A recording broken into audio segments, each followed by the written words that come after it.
My stepson demanded I contribute to his college fund after years of treating me like garbage, but when I asked if this would make us family he said no and that he still hates me for ruining his parents' chances, so now this 17-year-old thinks money buys forgiveness without change.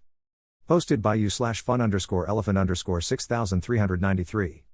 I, 39M, and my wife Emily, 38F, have been married for 12 years. Emily has a son James, 17, from a previous relationship with Dan. Emily left Dan when she caught him cheating with a coworker. They shared 50-50 custody of James. I met Emily about a year after she had left Dan. A year later, Dan married his affair partner, and Emily and I got married soon after. James never really bonded to me. I admit that I tried a little too hard initially to get him to like me, but backed off when I realized I was trying too hard, and it was having the opposite impact. Over the years, we've built a tense acceptance of sorts, if that makes sense. Emily and I have 3 kids, 10F, 7M, and 4M. James doesn't have a good relationship with them either. He bonds well with Dan's sons, but doesn't like spending much time with our kids. He isn't mean to them but just ignores them mostly. The eldest 2 now just avoid him when he is home. Emily and I both have well-paying jobs, and early on, we decided that I would contribute 80% to our trio's college fund, and Emily would do 20%, because she would contribute 100% to James' college fund. We didn't know if Dan was making any such arrangements on his end, but we thought that at least this way James would have something instead of nothing. Emily recently sat him down to talk to him about his college fund. He seemed happy with the financial help he was going to get. He went off to Dan's for the weekend, and when he came back, he asked Emily about our kids' college funds. When he learned that the amount was fairly higher than his, he was upset. When he asked about the disparity, Emily told him about our college fund setup. He was furious to know that I hadn't contributed to his college fund. He said that I was just pretending to play family with him all these years. That I really didn't care about him and was a heartless jerk. Emily suggested that we could take some money out of our youngest's fund and give it to James, and that she would add it back over time. But she said that it's my call. That she won't pressure me either way and would accept whatever I decided. Quite frankly, I don't want to do it. James idolizes his terrible father, even now that he knows he cheated on his mother. I could deal with his crappy behavior with me, but I never understood his attitude towards our kids. We even tried going to family therapy, he refused to go because I wasn't his family. Now when he needs money, suddenly I am family. I know I am perhaps being petty, but I don't want to give him the money. Am I the jerk? Edit, I think some clarifications are in order. I don't hate that James idolizes his father. I hate that he blames his mother for their family breaking up. When James was 13, he had heard from one of his older cousins, Dan's side, what his father had done that led to Emily leaving. When he confronted her about it, she explained. We tried for therapy then but didn't happen, we'll explain later. Last year, he told his mother that he believed she was responsible. That instead of leaving Dan, she should have forgotten about what he did and continued to stay with him. Emily was expectedly shocked, but when she asked him if the situation was reversed and she had cheated on Dan and he left her, would then Dan be blamed for the family breaking up? He said no, that would definitely be her fault and made no further explanations. This was not as a result of an argument or heat of the moment statement. Ironically, this was a casual dinner table conversation. The other kids had to be excused from the table. When Emily and I had gotten together and things were starting to look serious, she had wanted to take him to a child therapist who could help him adjust better to the changing situation around him. Since they shared 50-50 custody, Dan's consent was needed. He refused. When we were going to get married, we tried for therapy. Dan said he got married before us and James had no issues. We were overreacting, he didn't need therapy. When the above incident happened, when Emily was pregnant with our daughter, and most recently after last year's incident. This time we asked him directly. We thought if he agreed to family therapy then we could speak to our lawyer and work around the custody arrangement since he was almost an adult. This was when he refused therapy saying I wasn't family. For all those saying that I am treating a teenager like an adult. That I made him feel like the other and not one of us.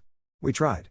When we both started earning well, we wanted to splurge on our kids during birthdays and holidays. James was never excluded. Whatever our kids got, he got too. In fact, as he was older, he got to pick what he wanted. For his 11th birthday, he wanted to go to Disney World. Both of Dan's kids were invited. His youngest son and my daughter are the same age. He went, she wasn't invited. We stayed home. We started the college funds about a year after our daughter was born. Emily couldn't start one for James earlier since she was a stay-at-home mom when she was with Dan. It took her a while to get back on her feet. She wasn't in a position to immediately start a college fund for him. What a lot of you pointed out is right, he has been shortchanged. Emily will rectify that and make up the deficit he should get by the time he starts college. But that will still not make it as much as the remaining 3. We have decided to sit and have a chat with him this weekend about everything. Relevant comments. Commenter 1, why would this even be something you shared with a child? Ops response, I didn't share it. My wife did. James doesn't like interacting with me. James is 17. He's not a child anymore. Commenter 2, he has 2 parents to contribute to college. They can fund him. Sounds like Dan had better step up. Ops response, I doubt that would happen. Dan has never been good at keeping a steady income flow, and his wife is a stay-at-home mom. They aren't desperately struggling to make ends meet, but I could make an educated guess to say Dan has probably not saved up for any of his kids' college funds. Commenter 3, is the amount your wife contributes to your kids more than she contributes for her son? Op's response, no. She contributes more to James' fund. That was the agreement. Since we had assumed that Dan wouldn't have done anything, we had decided that my wife would contribute more for James, and I would do the same for our 3. Commenter 4, how old was he when he refused counseling? All of your posts so far imply this happened when he was 5 years old, hardly old enough to be able to make that decision? So are you saying you tried therapy when he was much older and not when he was younger? I'm trying to understand how you and your wife could see that he was dissociating and not go talk to a judge to get therapy mandated. My point of view is that it should not have been left up to a 5 to 10-year-old whether he went to therapy or not, and if the dad refused, that should have been addressed in court. Or are you saying therapy was only considered years later?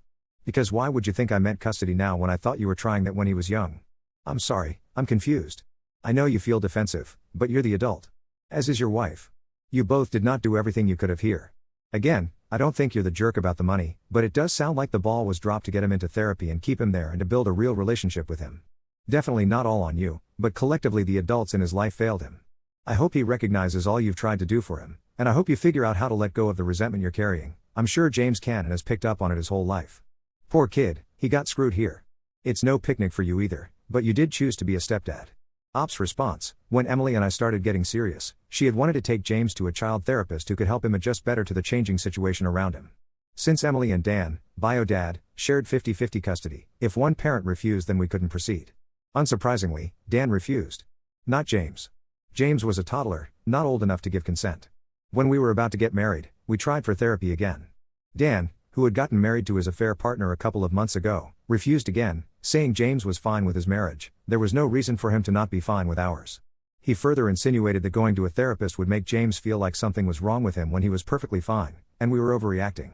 When James found out about Dan cheating on his mother being the reason why they ended things, Dan said wanting to take James to therapy was Emily and my way of brainwashing him. Instilling thoughts in his head about how evil his dad is, so yeah, he refused again.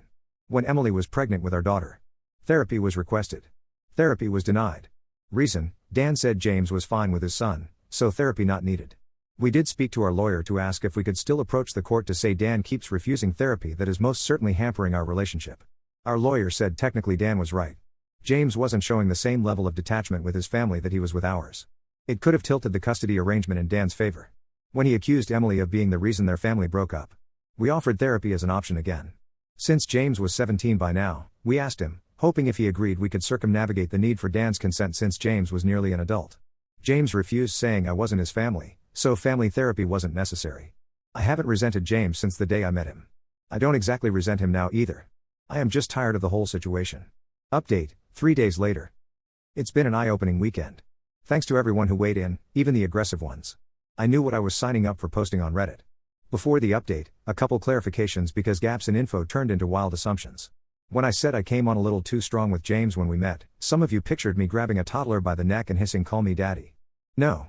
I was nervous and acted like an idiot and used an over-the-top baby voice because I'd barely been around toddlers. Emily later said I sounded like a circus clown on 2 cartons of Red Bull. Cringe? Absolutely. Malicious? No. Many had questions regarding therapy. I shared the timeline in this comment thread, so I'm not going to rewrite that again. Many called my wife the jerk for sharing the college fund amounts for our kids. I showed her the post. She explained James came back from Dan's with questions when the fund started, how much, etc. He said, paraphrasing, so mine is X and theirs is Y. With his X higher than our kids' Y without thinking, yes, stupidly, Emily corrected him, no, yours is A and theirs is B. That snowballed into what I wrote earlier. It wasn't a diabolical plan to make me pay more, it was a thoughtless correction. With that out of the way, Emily, James, and I sat down for a conversation yesterday. James didn't want to talk to me, but I told him that if he expected me to even think about contributing to his college fund then I've got loads of questions he needs to answer. It was an extremely long conversation, and many revelations came to be. So, I'm going to give a summary of the things we finally found out from James. Even before Emily and Dan had broken up, not divorced, they were never married, Dan had occasionally brought James to his affair partner's place, so James was familiar with the affair partner. After the breakup, Dan immediately moved in with his affair partner. Emily, who was a stay-at-home mom till then, struggled initially to get back on her feet. Needless to say, James' home life with Emily was a little more chaotic than at Dan and his affair partners. Emily hadn't told James that she had left his father since he'd cheated on her. Telling that to a toddler wouldn't make any sense. But apparently, in the early days, Dan used to tell James that Emily would eventually come back to him. I think he may have been holding out hope for reuniting with Emily. And that's where I came in. Dan told James that as long as I am around, I would not let Emily go back to Dan. When Dan married his affair partner, he told James that it was temporary. It was a way to make Emily jealous. When we got married, he told James that it was my way of making it even more difficult for Emily to get back to their family. When James had found out from his cousin, Dan's side, that his father had cheated on his mother, which was the reason for their breakup. When James had asked Emily about it, she had been open and honest about everything. When he confronted Dan about the same, he told James that Emily had left him for a long time, and his loneliness made him miss her a lot, and so he found some comfort with a fair partner. Emily's father had met with a car accident, and she was with her parents for about 3 weeks to help them. And that's all the alone time Dan could handle before he needed to dip his wick in something. But it was a reasonable enough explanation for James to absolve his father of all sins. When Emily got pregnant with our daughter, Dan told James, "Now that I have started pumping my spawn into his mother," exact words James used, "James' family was destroyed forever." He told James that Emily and I had been wanting to take him to therapy, which was actually a ruse. What we were really trying to do was take him to a doctor who would declare him a problem child, and then we would ship him off to boarding school so that we could continue to play happy family without being bothered by him. Only Dan and his family were fighting to keep James with them. James admitted that he had hoped his detached behavior around my family and happy and joyous behavior around Dan's would convince Emily that my kids and I were evil, and she would eventually leave us. But sadly, I kept knocking up his mom, making it harder for her to leave. Expectedly, Emily was beyond distraught to hear everything. To be honest, at the moment I couldn't wrap my head around it much either. I asked if Dan had a college fund saved up for him and his sons. James said the affair partner's parents have set up a trust fund for Dan's sons, but that does not include James since he isn't their grandson. Dan's not saved up anything for anyone. I asked James why he suddenly thinks I should contribute to his fund when he has turned down every opportunity for us to be a family.